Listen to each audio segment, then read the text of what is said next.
బాహుబలి లాంటి సినిమాలో నటించడం వల్ల ప్రభాస్కు వచ్చిన గుర్తింపు అలాంటిది కాదు.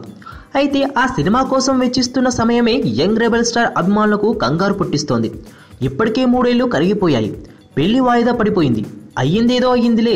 బాహుబలి ఫస్ట్ పార్ట్ తర్వాత కొంచెం ఫ్రీ అవుతున్నాడు కదా, రెండో పార్ట్ షూటింగ్ కూడా మరీ ఎక్కువ రోజులు లేదు కదా, మధ్యలో సుజిత్ దర్శకత్వంలో ఓ సినిమా చేయబోతున్నాడు కదా అనుకున్నారు ఈ ఏడాది ఆరంభంలో ప్రభాస్ అభిమానులు. కానీ తీరా చూస్తే అంచనాలన్నీ మారిపోయాయి.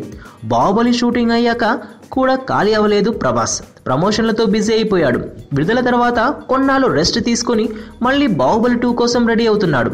రెండో భాగం ముందుగా అనుకున్నట్లు కొన్ని నెలల్లో పూర్తయ్యేలా లేదు. మిగిలిన 60% షూటింగ్ పూర్తి చేయడానికి ఏళ్లే పట్టేటట్టుంది. బాహుబలి వల్ల ప్రభాస్కు జరుగుతున్న లాభ నష్టాన్ని బేరీజు వేస్తే తక్కెడ సమానంగానే తూగుతున్నట్లుగా ఉంది పరిస్థితి చూస్తుంటే. ప్రభాస్ సంగతి పక్కన పెడితే అతడి వల్ల సుజిత్ లాంటి యువ ప్రతిభావంతుడికి అన్యాయమే జరిగింది.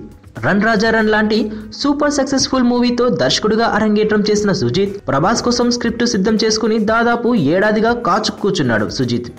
బాహుబలి ఫస్ట్ పార్ట్ పూర్తవగానే అతనితో సినిమా చేస్తానని ప్రభాస్ హామీ ఇవ్వడంతో మరో ప్రాజెక్టు మీద దృష్టి పెట్టలేదు సుజిత్. కానీ ప్రభాస్ మాట నిలబెట్టుకోలేదు. చివరికి సుజిత్ సినిమా మొదలు పెట్టకుండానే ఇప్పుడు బాహుబలి 2లోకి వెళ్ళిపోయాడు ప్రభాస్. సుజిత్ మాత్రం ప్రభాస్ మీదే ఆశలతో మరో కథ మీద దృష్టి పెట్టినట్లు లేడు.